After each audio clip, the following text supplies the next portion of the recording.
is it right for us to say that, well, I've built storyline courses for 2 years, I'm an LXD? Probably not, but that's not to say that you can't be. I think it's just that you really have to start embodying thinking like an LXD to really start to propel this paradigm shift forward. So when we look at the screen, we're seeing written content and communication.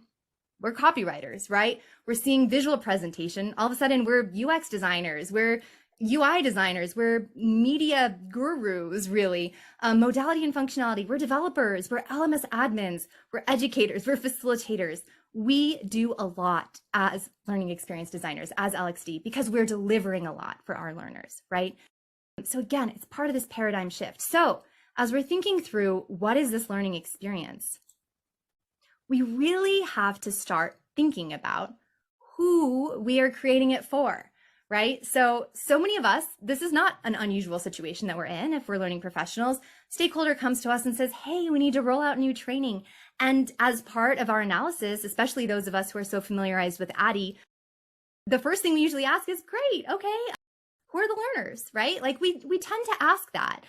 But I'm going to say we tend to also keep things a little bit surface level, and we just listen to whatever the stakeholder is telling us. I mean, at least I'm guilty of that. I shouldn't project, but what I've seen is that's often the case. So we might be talking about a department level or just kind of relying on what the stakeholder is telling us to be the truth. I think especially as instructional designers or LXDs, we aren't often engaging with the learner so much.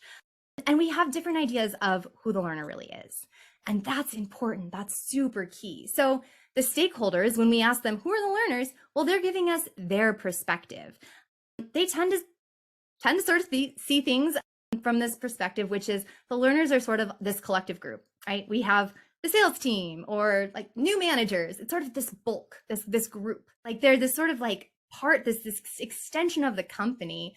I put a little badge here because I think that's often what they think of. As you're really thinking more like an LXD, we're starting to think about who the learner really is. The strongest LXDs know that the learners they're not just the users. They're not just who shows up to the office or who sits in the classroom. They're people. They're humans. They have lives and experiences outside of work.